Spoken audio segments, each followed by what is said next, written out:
It was just after midday in Westminster. The grey skies above Parliament reflected the tense political atmosphere of the nation.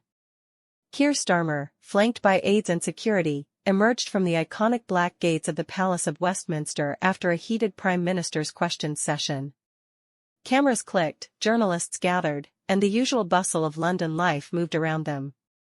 But within moments, that ordinary political routine would descend into chaos. Before we dive into this breaking Update Britain report, make sure you like, share, and subscribe so you never miss the real stories the mainstream won't show you.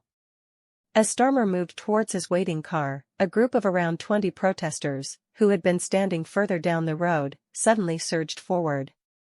They carried placards with bold red lettering, "Starmer the Traitor" and "No Voice for the People." Their chants grew louder, "Traitor! Traitor! Traitor!" echoing off the historic walls of Parliament. Security moved quickly, forming a protective ring around the Labour leader. Starmer's expression was tense, his pace quickening, but the chants only intensified. Mobile phones filmed from every angle, capturing a moment that would go viral within minutes. Sources say the protest was sparked by Starmer's recent position on a controversial trade deal, one that critics argue will harm British industries while benefiting foreign investors. But others in the crowd were angry about far more: immigration policies, free speech restrictions, and accusations that Starmer had turned his back on promises made during his leadership campaign. A woman in a bright yellow jacket stepped forward, shouting, "You sold us out, Starmer. You're no better than the Tories." Her voice cut through the noise, and for a brief second, Starmer glanced her way before being ushered into his car. As the car door closed, one protester slammed his fist against the vehicle's roof. This sudden movement sent security into overdrive. Officers pushed the crowd back, tempers flared, and scuffles broke out. Police reinforcements arrived within minutes, but the atmosphere was already toxic. Reporters tried to get statements from the protesters, but emotions were running too high. One man in a flat cap shouted at a BBC microphone, "He's betrayed the people. We won't stop until he's gone." Back inside Labour Party headquarters, the mood was grim. Party insiders fear that such scenes feed into an image of Starmer as disconnected from working-class voters. "It's not the protest itself, it's the symbolism," one source told us. Being shouted down as a traitor outside Parliament isn't a good look for any leader, especially one heading into a critical election year. Political opponents wasted no time in capitalizing. Nigel Farage called the incident proof that the public has had enough of being ignored. Angela Rayner, meanwhile, issued a statement condemning the unacceptable harassment of her party leader while also urging Starmer to listen to the concerns of ordinary people.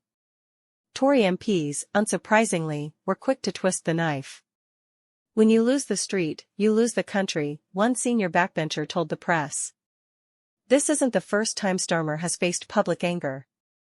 In recent months, he has been confronted at town hall meetings, heckled at campaign events, and accused by some of selling out his principles in the pursuit of electability. Analysts warn that the political center ground in Britain is shrinking fast, and leaders who fail to hold on to their core support risk being swallowed by rising populist forces on both the left and the right.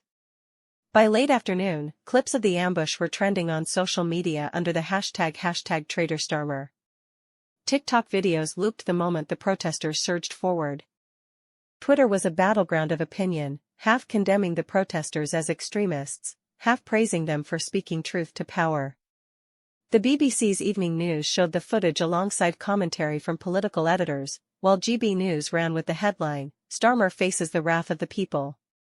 In a brief statement to reporters later that evening, Starmer said, "I will always respect the right to peaceful protest, but I will not be deterred from doing what I believe is right for Britain." His words were firm, but critics said they lacked the emotional connection that many voters crave. The Labour leader now faces a dilemma. Double down on his current policies and risk alienating his base further, or make concessions to ease the anger on the streets. Whichever route he takes, today's confrontation will be remembered as a turning point.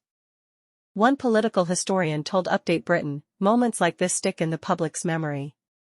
The image of Starmer being shouted at outside Parliament is powerful. It plays into a narrative his opponents are desperate to push. Britain is at a crossroads. and the events of today may have pushed us further down a path of division and political unrest. If you want the full, unfiltered truth on these stories, make sure to like this video, share it with friends, and subscribe to Update Britain for more exclusive reports you won't hear anywhere else.